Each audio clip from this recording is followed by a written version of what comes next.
Welcome everyone to the first, yes, the very first Tim Talks of 2021. I can never, ever remember looking forward to that calendar turn of January 1st. 2020 is behind us, thankfully. And as everything happens in our world and vaccines go out, and hopefully that calendar has just turned, as it is January 5th, a Tuesday, and we are so excited to have you on the very first Tim Talks of 2021. Thank you for making last year such a success, being shared and reshared all over the place. Thank you for your kind words and your feedback from a lot of you. And I have a very special guest to kick. I thought of no better person to kick off the year than Jonathan Dawson. Jonathan Dawson, in my humble opinion, and quite frankly, many others that I know, is probably the best, if not one of the best sales trainers in the country. And I know this because I've talked to dealer principals, I've talked to sales managers, had even a couple conversations, actually I haven't had conversations, but I've seen some threads on the impact that Jonathan has made in his work through our industry by many different things. But as we start 2021, you know, everybody has their revolutions. Everybody has their revolutions. No, wrong podcast.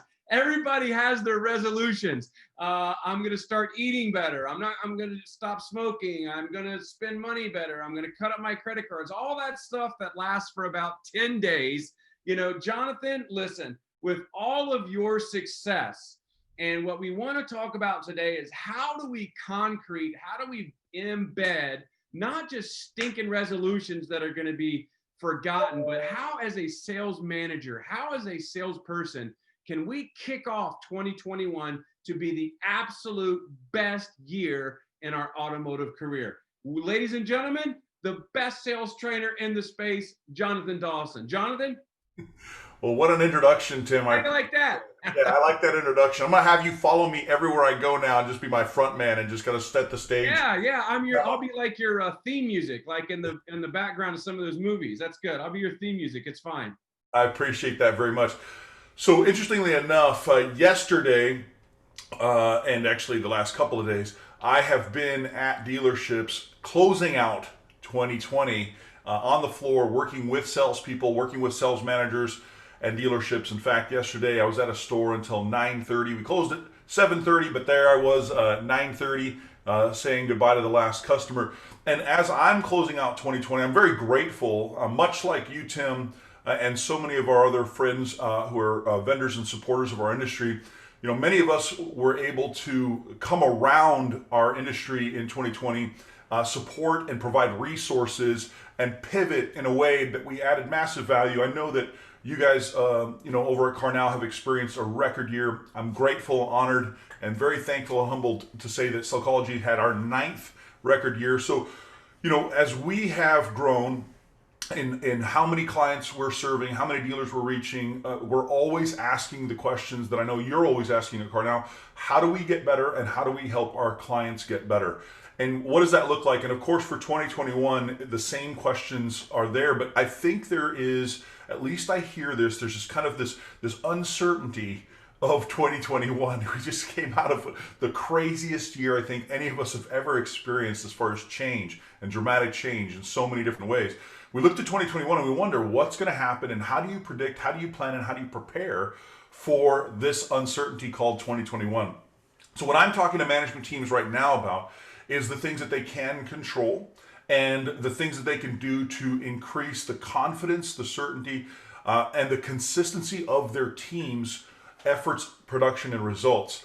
You know, last night, one of the things that we were talking about at the sales tower while we're waiting for that last deal to finalize, we were talking about 2021 for my client, and we were looking at the areas of opportunity within the process to make the process more consistent from a customer experience. And this is no secret. Everyone listening to this, if you're at the level of your game that you're paying attention to something like a Tim Talks, you're already one of those people who's looking for advantage. You're looking for competitive advantage.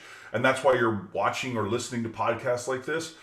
So you already know that it's going to come down and continue to come down to the customer experience. As manufacturers push programs like, employee pricing, and as everybody else has, different limitations on inventory, where you control, the most control you have as a dealership when it comes to increasing sales, profit retention, and salespeople retention, is how people feel when they're physically working with your dealership. So that's the number one thing that I'm talking to dealers about. And I want to come now, taking that as the backdrop, come now full circle to your question about commitment and how do we basically ensure, as much as possible, ensure the consistency of whatever commitments we're making going into next year. How do we make sure that whatever process we're implementing are being lived out consistently in our dealerships daily with our sales team? So let me give you a couple of things I want to big picture think about when I'm talking to management teams about accountability and about consistency. And I'm going to paint the picture, if I can, for you using kind of 4 major ideas. And then I'm going to give the final one, the 5th one, will be kind of the how do you lock it all in place. So let's start with the 4 major ideas when you're trying to create momentum, or when you're trying to create a cultural shift or a policy implementation. There's 4 psychological things to keep in mind. And that's, of course, what Sellchology focuses on, is psychology. So the first 2 are really obvious and intuitive. I'm not teaching anything new here, but I'm bringing it to your attention to pay attention to it. And the first 2 are simply the theory of the carrot and the stick.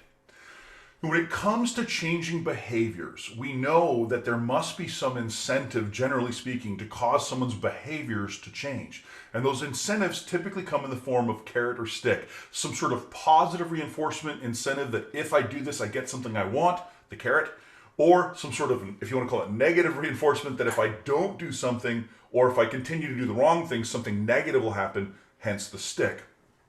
When it comes to changing your processes or getting some behavioral change, you want to ask yourself, what are the current incentives for someone's behavior to change? What would be the good reasons they would do so, other than you just want them to or you just tell them to?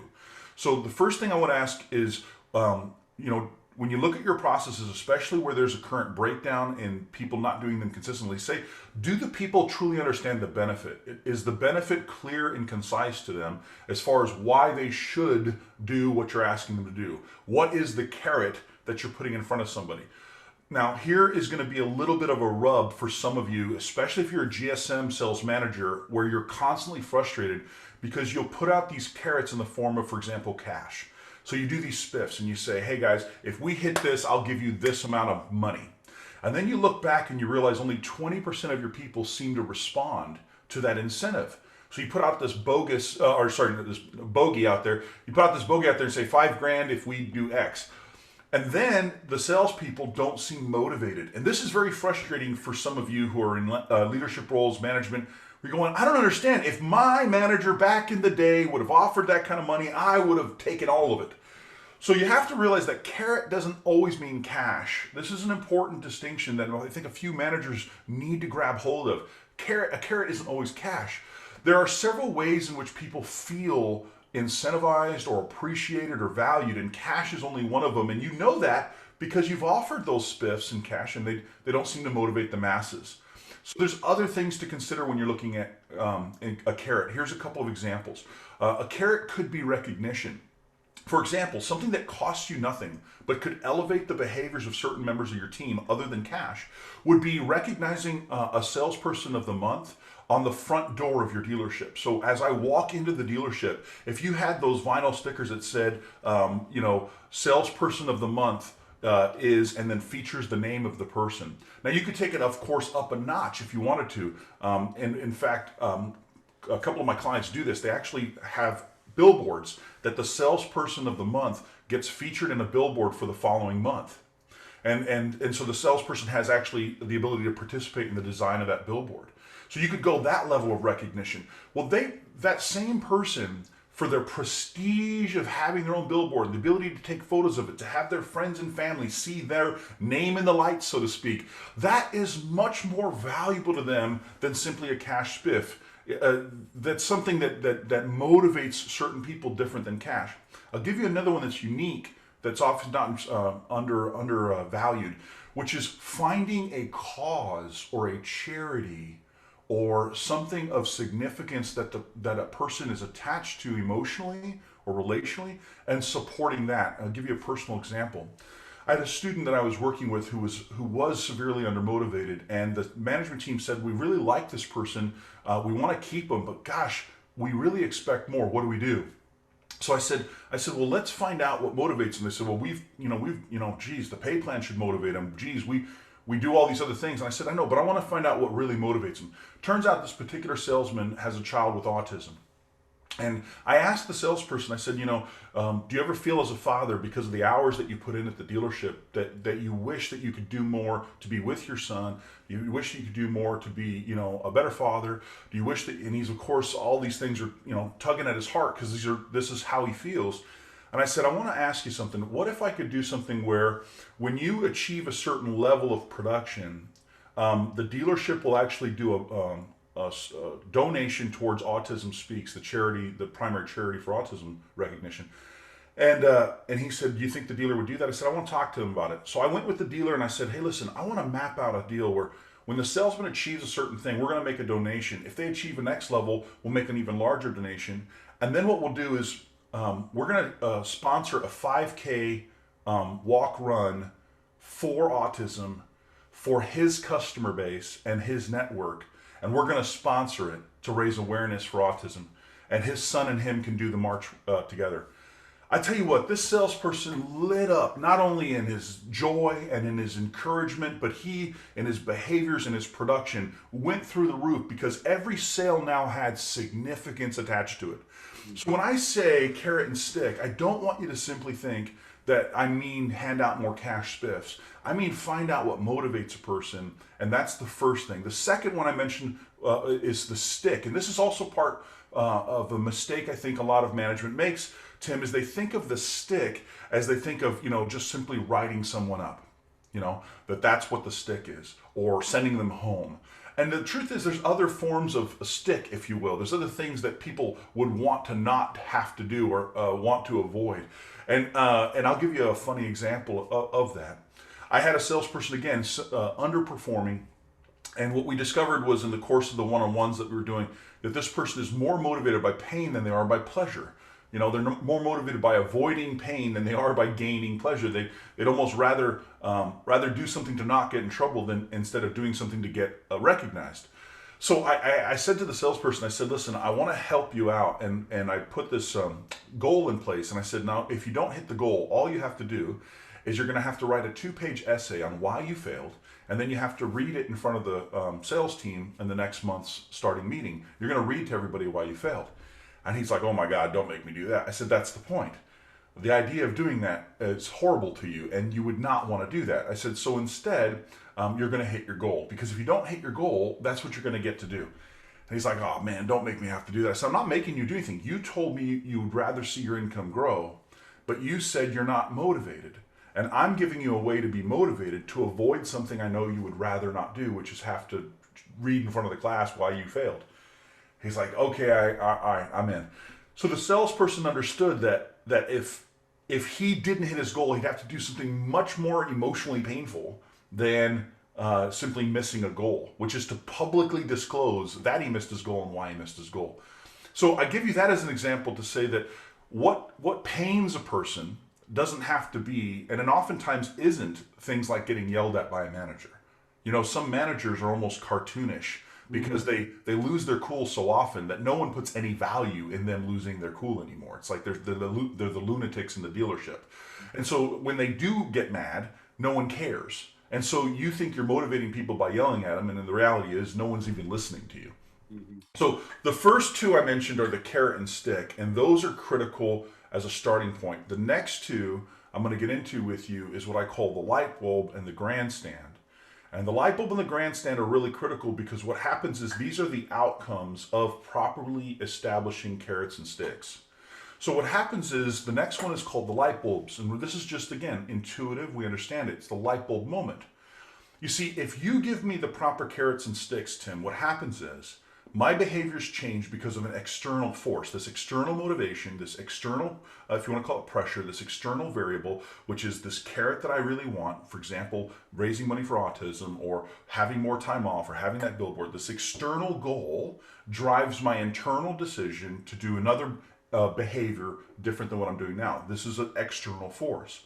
What happens though is if I have enough carrot and stick, or the right carrot and stick, is I start to receive the continuous benefit of doing the better thing. So for example, if I sell more cars because I really want the billboard, eventually I build a lifestyle that's changed now because I sell more cars. So now I start selling more cars, not because of the billboard alone, but because now I am a 25 car person. Now I am a 30 car person. My identity has changed. So what you want is the carrot and stick comes from leadership. And that happens enough until the internal force gets activated, the light bulb comes on, and then I individually go, I now am a better person. I now do follow up because that's what I am. I am a person who does follow up. Now the I am identity shifts. When that happens, you have the light bulb moment, and then it doesn't require the external motivators like it used to. You don't require the external management. If you have enough light bulbs go off in your dealership, what happens is the grandstands. And the grandstand is what I call the ultimate, the culture motivation. When you go to a sporting event, let's pretend that in 2021 we can, right? So when you go to a sporting event and the crowd is doing the wave, everybody does the wave, 99%. Why? Because when everyone's doing the wave, what do you got to do? Man, you got to do the wave. When everyone's cheering and yelling, what do? You cheer and yell. Why? Because when you're in the grandstands, that's what you're supposed to do. But if you were at a movie theater and spontaneously started doing the wave and spontaneously started screaming, you'd be asked to leave. Right. Why? Because that's completely inappropriate in that environment.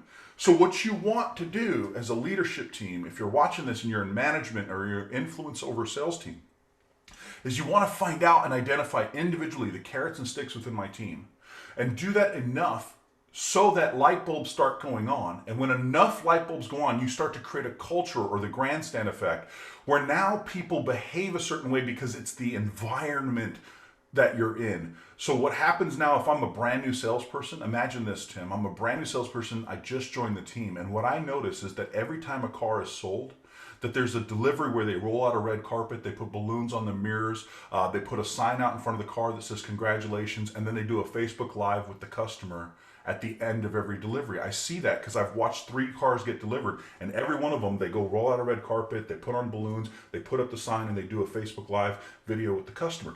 I see that. I haven't sold a car here yet. The first car I sell, I'm going to ask the management, where's the red carpet? Where's, can someone help me? Where's the sign?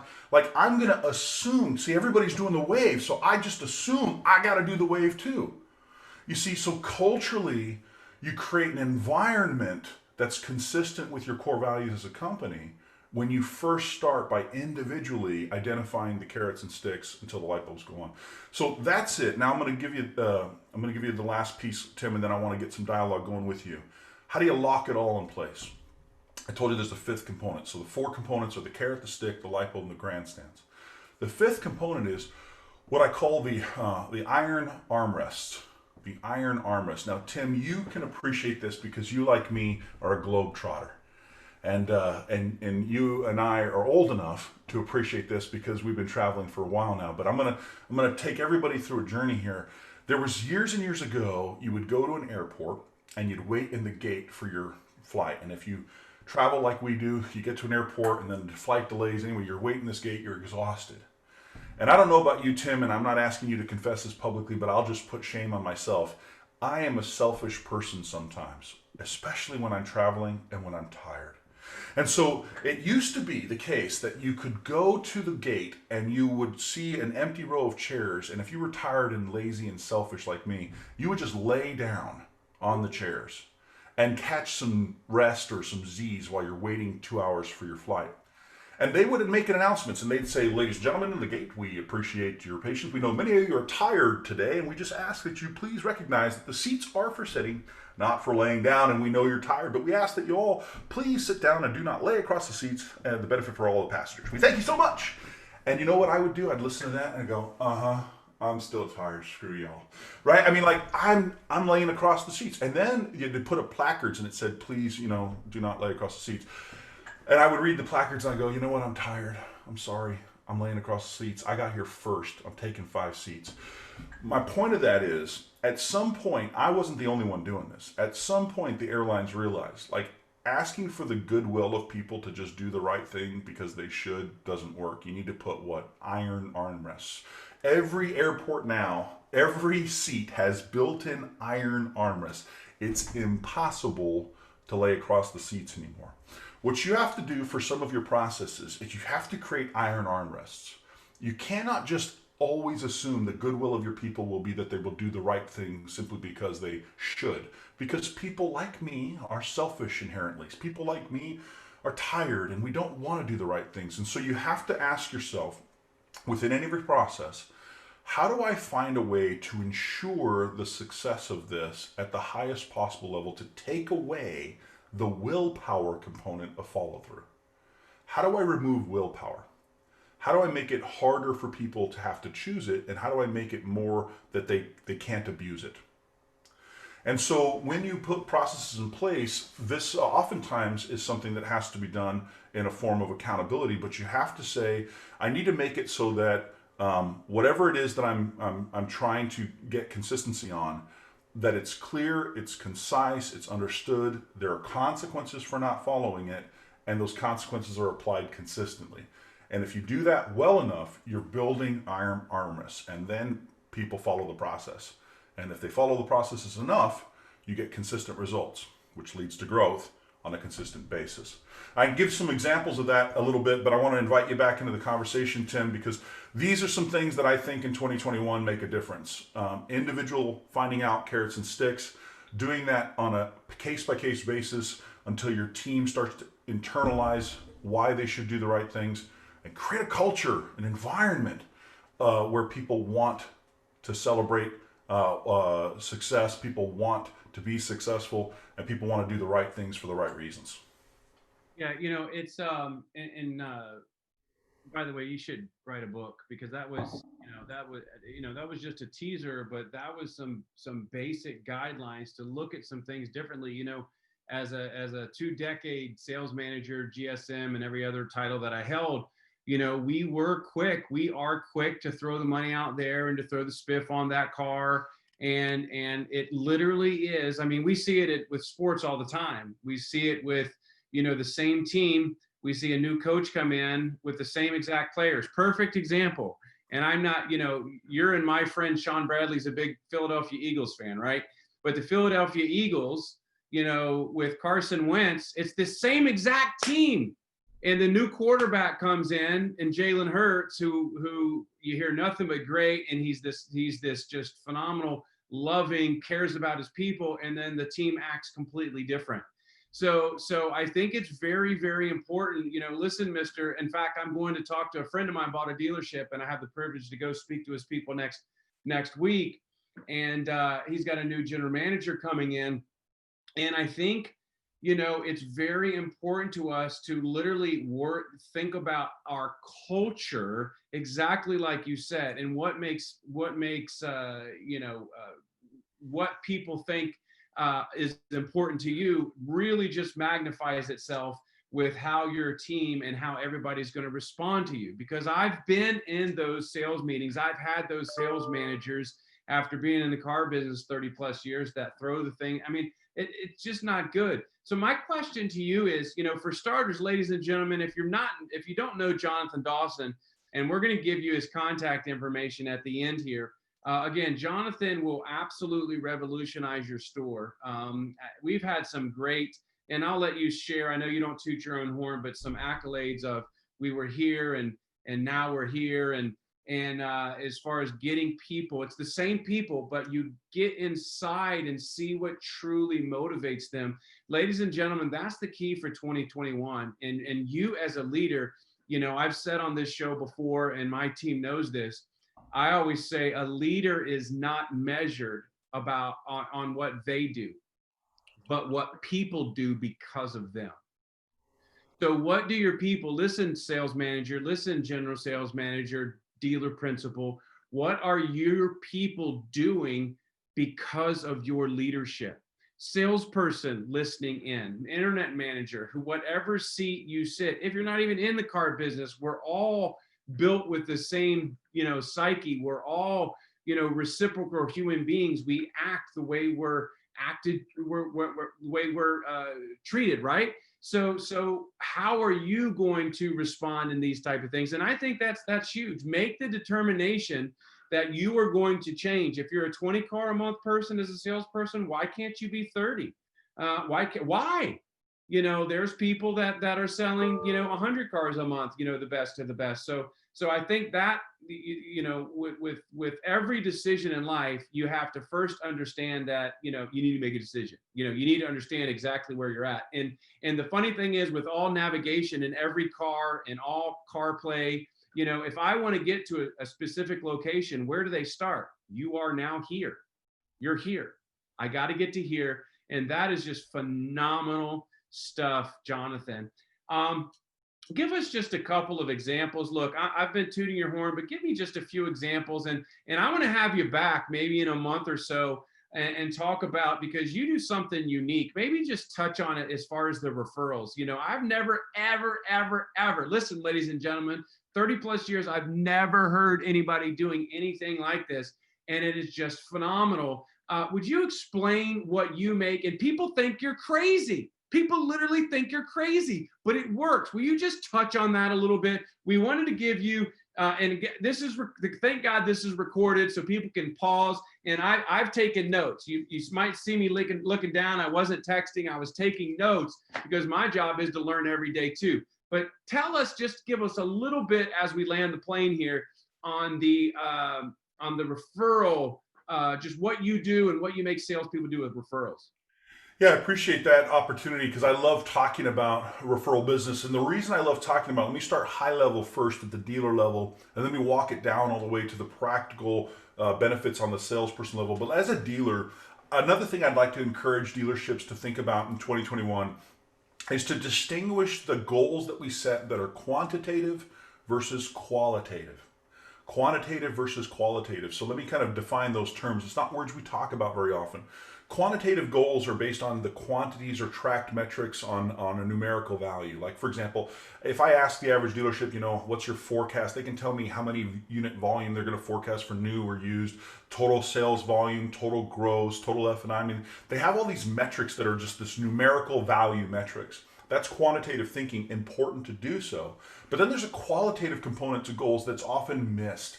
And the quality of goals is not just how many of a certain bucket, but what was the quality of that bucket. For example, Tim, you did this in management and you know this.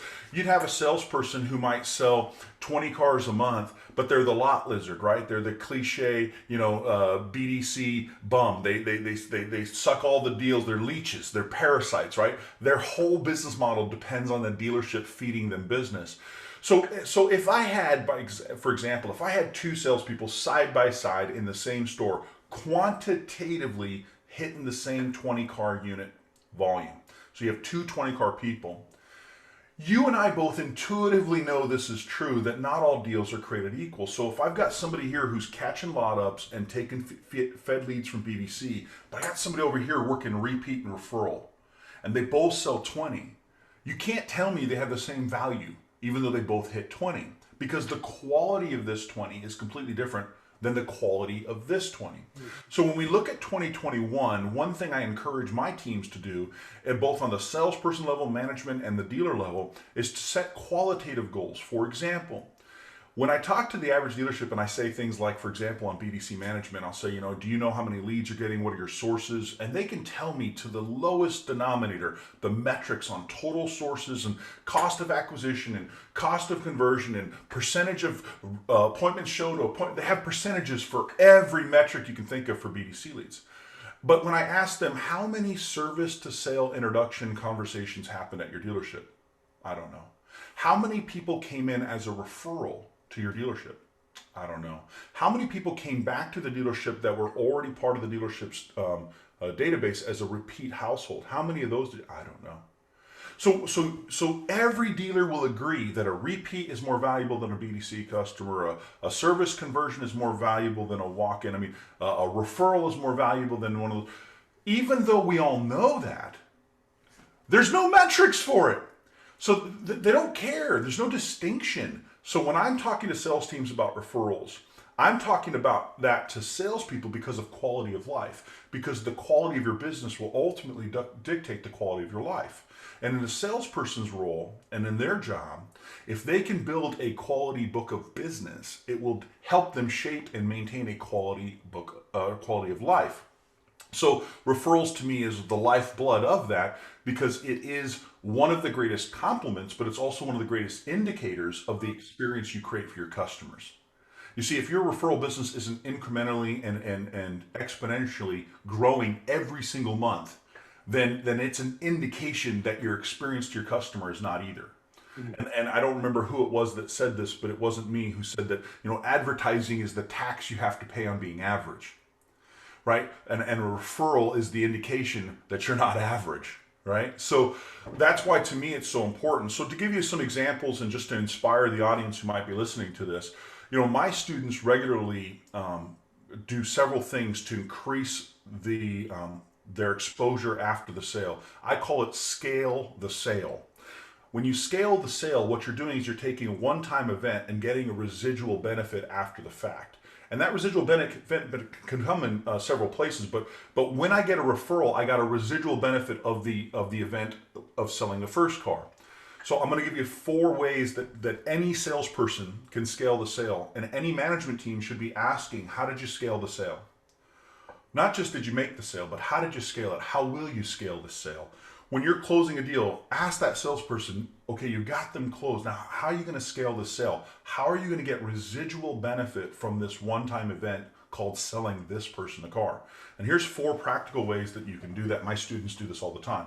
One is, of course, to actually gain actual referral leads, which means at the time of the sale, asking the customer to give you introductions to their network in the form of referrals, names and numbers, people that you can then introduce yourself to and create a relationship with. Now, I have students who regularly get as many as 50 names and numbers at a time from their customers. What's interesting is when I first talk about this with almost every sales team that's ever heard this, they all go, what? I don't even get 1 name and number. You're getting 50. And I say, yeah, I'm not only getting 50, I have students who get over that, 100, 200. I think you've seen the videos, Tim. I have students who get 400, 500 names. I actually have students who customers transfer their entire contact list and literally email them the contact list. So this is all about relationship, rapport, and massive trust. But the point is this: you should be, as a management team, asking the metric question, how many referrals did we collect on that sale? Right? How many did you get? You sold the car, but how many referrals? Because that's the mark of the trust, relationship, and rapport and experience. So the first thing is soliciting referrals and learning how to do so appropriately. And obviously, this is what we teach, and so we're kind of grandmasters at that at Sellchology. But the first thing is that happening? The second thing is the social introductions. I just did this several times over the last few days. As I mentioned, I was at stores selling cars for the last few days, helping dealers close the year out. And when I take the turn and do the close or the delivery myself, as I'm at the store helping sales teams, I will do a Facebook Live interview with the customer from their phone to their network. And I'll tell you, Tim, it's great to see what happens when a salesperson watches me get that customer to hand me their phone, open up their phone, Facebook, and launch a live stream. Now I'm interviewing the customer on their phone to their network, creating a massive exposure for the salesperson. Remember, you have to scale the sale. It's one thing if I post a picture on my timeline telling my audience that I sold another car. It's a completely different thing for the customer to post to their timeline telling everyone they bought a car from me. So the second thing is social introductions. Your team must do that. And again, as a management team, you have to ask, I know you sold the car, but how did you scale the sale? Are you going to get referrals? Are you going to do a Facebook Live? What are you going to do? The third thing is neighbors. You know, we know psychologically this thing called the Joneses effect. What's the Joneses effect? It's the psychological trigger that causes me to say, hey, well, my neighbor Bob got a new truck. Maybe I should look at a new truck too. Every car ever sold at your dealership, anybody who's watching this, you sell a car. When you sell a car, you create the Joneses effect within the natural network of that person you sold a car to. Their neighbors see their car, their coworkers see their car, their church friends see their car, right? So you're activating the market. You're creating new buyers. The problem is you're not capturing them. You're not getting in front of them because you don't collect referrals and you don't do the video introduction on social. But the other thing is the neighbors. My students have yard signs, actual yard signs that they give the customer at time of sale. The customer posts that yard sign right next to the driveway that says this shiny new car came from so and so salesperson, and it's got the salesperson's contact information. But on top of that, because they understand how to scale the sale, they'll also then take a photo. The customer takes a photo of the yard sign, posts it to social media saying, I bought a new car from so and so, and tags the salesperson. How do you make sure when you sell a car, the neighbors of your customer know who sold that car? That's the third thing. And then the fourth thing is coworkers. You know, national average database shows about an average company size in America is about 50 people. So when I sell a car to Tim has on average 50 coworkers. How am I making sure that I get the introduction to all 50 coworkers? Well, just one example of that is becoming the official salesperson to the company. So I always ask the customer, I say, hey, at your company, if we had a program where all of your coworkers could work through me and buy the car directly from me, would you be open to that if I could do something like that? And they say, sure. Say, who at the company would we need to talk to about setting up such a program? They, oh, my HR manager, the general manager, the owner of the company. I said, would you be willing to make that introduction? I'd love to be the official salesperson to all of your coworkers too. You see, you have to scale the sale. I just gave you 4 simple ways of doing that. Ask for the referrals, get the social introductions, become the friend of the neighbors, and become the resource to the coworkers. But I just am passionate, Tim, about helping salespeople build a business that works for them as hard as they work for it, to truly create something where they're celebrated instead of merely tolerated, to build a business of raving fan advocates instead of just transactional buyers. I want your people, if you're watching this, I want you as a salesperson and as a management team, I want your people to out-experience the competition. When you can't always out-price or out-inventory or out-facility, you can out-experience your So competition. funny. I know Holly Ann's listening because she's the one running the show and doing production, and all of Tim Talk Nation, as small or big as it may be. It's so funny that you said that because we have been talking about experience is the new brand for the last 6 months. Yeah. You know, anybody can, you know, in a market, you and I both live in Atlanta, Jonathan, and, you know, we are at any given time 15 miles from a Toyota dealership, and anybody can buy. So how are you going to, so I love that. We have to land the plane, but man, if you did not get gold, in fact, I didn't write fast enough. I was writing notes and all over the place. Give me the 4 again. Ask for referrals because I'm writing these down too. So ask for referrals, real-time leads, which is the customer gives you a list of names and numbers. That's number 1. Number 2 is ask for the social network introduction, which is, in my opinion, beyond just taking a picture with your customers and putting it on airtime. It's the live stream from the customer's phone to the customer's network. That's number 2, the social introductions. Number 3 is the neighbors, right? Which is, and there's several ways to do that. The simplest way is the yard signs, and you know, if you wanted to, I could pull up examples, and anybody who's curious about this, reach out to us at Sellchology, and I mean, I'd be happy to show you tons of examples of my students doing this so you can see what it looks like. But having the actual yard signs, you know, literally posted right by the driveway of the new shiny car that the customer purchased, saying, hey, here's where I got my car. And then the fourth one is coworkers. It's becoming the official salesperson to a company.